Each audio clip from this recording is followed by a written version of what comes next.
हमने राणा प्रताप की कहानियां सुनी, हमने शिवाजी महाराज की कहानियां सुनी, हमने गुरु गोविंद सिंह की कहानी सुनी, उनकी बहादुरी सुनी, सब सुनी और पढ़ी। आज साक्षात देव रूप में हिंदुस्तान के पुरजोर योद्धा जिनकी बहादुरी राणा प्रताप से कम नहीं, शिवाजी से कम नहीं, आपका ठंडा जोश इस बात की गवाही नहीं देता कि कम से कम इतना जोश जयकारा लगे कि पाकिस्तान हिल जाए। भारत माता की, भारत माता की। नहीं, जोश नहीं है। भारत माता की, भारत माता की। मां गंगा यमुना के दोआओं में, कान्हा की ब्रजभूमि में स्थित इस प्रांगण में उपस्थित श्रीमान कैप्टन योगेंद्र सिंह यादव परमवीर चक्र, इसके साथ में मंच पर उपस्थित श्री धीरज सिंह जी, श्री जितेंद्र सिंह जी, श्री केपी वर्मा जी, श्री सीपी सिंह जी, श्रीमती अनीता जी, श्रीमती गायत्री देवी जी और सभी देवियां, श्री देव राजपूत जी, श्री तेजपाल जी, श्री सूबेदार सुरेंद्र सिंह जी, श्री राकेश जी, श्री बेनी प्रसाद जी, श्री रामसेवक उपाध्याय जी, प्रिंसिपल साहब ज्ञानेंद्र सिंह जी, ज्ञान बजाज जी, माहेश्वरी जी, प्रमोद मीना जी, पप्पू पंडित जी, मीना जी, प्रधान जी, नील जी और सुबेदार खान साहब, सुबेदार सुरमान सिंह और सभी मंच पर उपस्थित अतिथिगण, देवियों, सज्जनों, प्यारे बच्चों, प्रेस, पुलिस और प्रशासन के उपस्थित सभी साथियों और मेरे हम सब साथियों, मैं आपको कर पर कोट कोट नमन करता हूं। आप सभी का वंदन है, अभिनंदन है, स्वागत है। आज बड़े सौभाग्य की विषय वस्तु है कि हमारे बीच में हिंदुस्तान का पुरजोर योद्धा जिसने 17 गोली सीने में खाकर भी बाएं हाथ से लड़ाई लड़कर के पाकिस्तान के इरादों को नेस्तनाबूद किया, अगर वो नहीं होते तो आज हिंदुस्तान का नक्शा ये कहता कि हिंदुस्तान में कारगिल हिस्सा नहीं है। आज ऐसा पुरजोर योद्धा हमारे बीच में है। मेरे पास तो शब्द नहीं है, हम उनको किस शब्दों में बयान करें और उनका किस तरह सम्मान करें, लेकिन जो हम होगा उससे तो जरूर नहीं करेंगे। आज बड़ा सौभाग्य का विषय वस्तु है कि हम सभी खड़े हों, स्टैंडिंग ओवेशन दें और सभी उनको सल्यूट करेंगे। सभी खड़े हो जाएं अपनी अपनी जगह पर और सभी जय हिंद जोर से बोलेंगे। जय हिंद, जोर से जय हिंद, जय हिंद। दोस्तों बैठ जाओ। ये मात्र इंसान के रूप में कोई इंसान नहीं है, आर्थिक रूप में भगवान के साक्षात दर्शन हमारे साथ हो रहे हैं। ये परम सौभाग्यशाली है हम लोग कि यहाँ आज उनकी उपस्थिति हो सकी है। मित्र साथियों, इनके बारे में जितना कहा जाए उतना कम है। इतिहास में शायद ऐसा कभी कोई दिन आएगा कि जितना इन्होंने इतिहास बनाया शायद कोई बना पाए। मित्र साथियों, इनकी मैं एक बहुत शानदार चीज बताना चाहता हूं जो हमारे बच्चों के लिए बहुत जरूरी है। ये अक्सर उद्बोध करते हैं, अक्सर प्रोग्राम में जाते हैं, बताते हैं कि अगर दुनिया में हम लोग अगर तीन पी गांठ बांध लें तो हमें तरक्की से कोई नहीं रोक सकता, हम तरक्की कर सकते। और 3 पी क्या है? 3 पी है पर्पस। अगर हम अपना उद्देश्य पूरा अपने मन में ठान लें, संकल्प ले लें कि हमने इस उद्देश्य की पूर्ति करनी है, तो वो पहली पीपी हो जाती है। हम उद्देश्य विहीन भाग दौड़ करते रहते हैं, तरक्की नहीं मिलती। तो इस मंच के माध्यम से उनकी उस बात को मैं पुरजोर समर्थन देते हुए आप सबको संदेश देता हूं कि एक पी है पर्पस। जिंदगी का कोई न कोई आपको एक पर्पस बनाना पड़ेगा, उस दिशा में बढ़ना पड़ेगा। दूसरा है पैशन। पैशन मीन जुनून, जज्बात। अगर इंसान के अंदर वो जज्बात पैदा हो गए, जुनून पैदा हो जाए कि चाहे कुछ हो जाए हम उसको करते रहेंगे, तो आप उस चीज को हासिल कर सकते हैं। और यही फर्क हमारे और उनके बीच में आता है कि इनको जुनून था, 3 दिन तक लगातार इनको खाना नहीं मिला, 72 घंटे में मात्र इनको एक बिस्किट में से वो भी आधा बिस्किट खाया और लड़ाई लड़ते रहे। जुनून कहां से पैदा हुआ? जुनून इनको पैदा हुआ माँ बाप की कहानी सुनकर के इनके बाप ने, इनके पिताश्री ने 65 की लड़ाई लड़ी, 71 की लड़ाई लड़ी और ये सपने देखते रहे, दिन में भी सपने देखे, सदा ये सोचते रहे कि काश मुझे भी ऐसा कभी एक मौका मिलेगा तो मैं उससे अच्छा करके दिखाऊंगा। और उन्होंने साबित कर दिया कि जब बाप बेटे के नाम से जाना जाता है तो सबसे बड़ा काम हो जाता है, और उस जुनून के कारण उन्होंने करके दिखा दिया।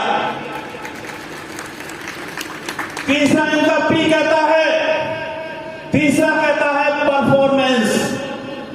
आप में उद्देश्य डिसाइड कर सकते हो, पैशन पैदा हो सकता है, लेकिन जब तक आप परफॉर्मेंस नहीं करोगे, जब तक कर्म नहीं करोगे, तब तक फल नहीं मिल सकता। और इन्होंने वो साबित करके दिखाया। 1999 की जंग अगर जीते तो इन्हीं के कारण से जीते। और इस प्री परफॉर्मेंस के बारे में हमारे गीता शास्त्र में भी कहता है, हमारे गीता शास्त्र में कहता है कर्मण्येवाधिकारस्ते से मां फलेषु मां कर्म फल समस्त कर्मणि। यानी अब हम कर्म करते रहे तो हमें कोई पीछे नहीं हटा सकता। इन सारी चीजों में मैं मान्यवर से काफी दिनों से टच में था कि मैं भी चाहता हूं कि मेरे इलाके के बच्चों को इस तरह मोटिवेशन मिले, वो उनको मार्गदर्शन मिले और हमारे बच्चे भी कामयाब हो सकें। तो हमने एक बात ये सोची कि हमें ऐसा क्या करना चाहिए कि हमारे बच्चे भी मोटिवेट हो, दिशा भ्रमित ना हो। और हमारे बच्चों के बीच में अक्सर क्या होता है, उन्हें यह लगता है कि हम तो कर ही नहीं सकते। मैं इस संबंध में आपको एक कहानी हकीकत सुनाना चाहता हूं। अल्बर्ट आइंस्टाइन का नाम तो आप सबने सुना होगा, सुना है सबने, छात्रों ने सबने सुना होगा, जिन्होंने पढ़ा होगा सबने सुना होगा। अल्बर्ट आइंस्टाइन एक बहुत बड़े साइंटिस्ट थे, बहुत बड़े विद्वान थे, और वो ऐसे विद्वान थे कि आज तक उनकी साइंस को कोई बदल नहीं सका। लेकिन उसका बचपन के बारे में आपको ध्यान दो, उनके बचपन के बारे में कहानी कही जाती है कि जिस स्कूल में पढ़ते थे उस स्कूल के अध्यापक सब परेशान थे कि ये बच्चा मंदबुद्धि है, डफर है, ये पढ़ नहीं सकता, ये बच्चा पढ़ नहीं सकता। उसको एहसास करा दिया गया था और स्कूल के प्रबंधन ने एक चिट्ठी लिख करके अपने उनके घर वालों को बता दिया था कि इस बच्चे को स्कूल मत भेजना, ये स्कूल में बच्चा न तो पढ़ता है और न किसी को पढ़ने देता है, माहौल खराब कर देता है। आज करीब करीब स्थिति हमारे बच्चों की यही है। उनके मन में यह लगता है कि पढ़ नहीं सकते, कुछ कर नहीं सकते, सार्वजनिक सेवा में नहीं जा सकते। लेकिन इतिहास बदला, और कैसे बदला? वो चिट्ठी लेकर के जब वो बच्चा अपनी माँ के पास जाता है, बच्चा जब चिट्ठी उस माँ को देता है तो माँ चिट्ठी रख लेती है और कुछ देर बाद पढ़ती है। पढ़ने के बाद जब उसमें लगता है कि बेटा तो इतना नालायक है कि ये पढ़ भी नहीं सकता, न किसी को पढ़ने देगा, ये तो बिल्कुल टफर है, बेकार है। और ऐसी धारणा हमारे इलाके में बहुत पहले ही आती है कि पढ़ने लिखने कोई फायदा नहीं। उस बच्चे ने इस बात का एहसास अभी तक नहीं किया था। माँ को सिर्फ पता था कि मेरा बच्चा, ऐसा प्रिंसिपल ने बताया कि बच्चा टफर है, पढ़ नहीं सकता है। माँ चिंतित थी, लेकिन चिंता को बच्चे पर नहीं आने दिया। वो रात भर सोचती रही, परेशान होती रही। सुबह को जब बच्चा स्कूल जाने लगा तो माँ ने कहा बेटा तू स्कूल मत जाना। पूछा क्यों? बेटा इस दुनिया में तेरे लायक कोई स्कूल नहीं बना है, बेटा तेरे लायक कोई स्कूल नहीं बना है जो तुझे पढ़ा सके, और बेटा मैं तुझे पढ़ाऊंगी। बच्चे को एहसास हुआ कि मैं इतना काबिल व्यक्ति हूं, इतना काबिल बच्चा हूं, तो मैं पढ़ सकता हूं, कुछ बन सकता हूं। उसने एहसास किया और मां ने उसको पढ़ाना शुरू किया। ऐसे बच्चे को जिसको प्रबंधन ने, समाज ने ये कह दिया था मंदबुद्धि है, कर नहीं सकता है, उसने अपने आप पर इतना जगाया कि उसने पढ़ना ऐसा शुरू किया कि दुनिया को साइंस देकर चला गया। ये हमारे बच्चों के लिए रास्तों के सबक है। और यही हमारे योगेंद्र सिंह जी ने साबित करके दिखाया 1999 की जंग में। नहीं तो आप देखिए कि अब हमारे हाथ में जरा सी चोट लग जाती है, हम पीछे हट जाते हैं, करे हम लोग बीमार हो गए। जिस शख्सियत को 17 गोली सीने में लगी हो, आज भी बहादुर उनके निशान है, वो लड़ाई लड़ते रहे। ये जुनून था, उन्होंने अपने अंदर के हनुमान को जगाया और जो चुप नहीं हो सकता था, हिंदुस्तान का नक्शे को बदलते बदलते बचा लिया। ये काबिल ताब में भी आप भी कर सकते हैं। मित्र साथियों, हमारे बच्चों में दिशा भ्रमित का बहुत बड़ा बीमारी है। एक बार मुझे बड़ा इस तरह का अफसोस हुआ। आप सभी जानते हो यहाँ पर डॉक्टर भगवान सिंह है रतनपुर के। तो मैं एक बार कुछ गलती कर गया तो उनके पास पहुंचा, तो उन्होंने कहा कि तुम ऐसे नालायक हो इतने नालायक हो कि जिसको डिवाई का रास्ता पता नहीं है उससे दिल्ली का रास्ता पता करते हो, तुम्हें कभी मंजिल सक्सेस नहीं हो सकती। तो हमारे लोगों के बीच में बड़ा भ्रम रहता है, अगर सही दिशा निर्देशन हो तो हमारे बच्चे कामयाबी हासिल कर सकते हैं। इस दिशा में हमने ये कदम उठाया कि हम कौन ऐसा काम करें कि बच्चों को सही दिशा मिले। हमारे बीच में देवराज राजपूत हैं। देवराज राजपूत IIT क्वालिफाई कर चुके हैं, लेकिन किसी कारण से IIT नहीं कर पाए।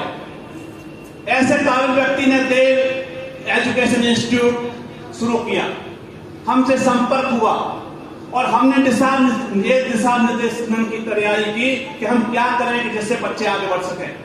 आपको हैरानी होगी, इस क्षेत्र का हर तीसरा आदमी अनपढ़ होगा। हमारे लिटरेसी रेट 60% से ज्यादा नहीं है। मैं बात को नहीं कह रहा, ऐसी क्या कारण है हमारा लिटरेसी रेट इतना कमजोर है।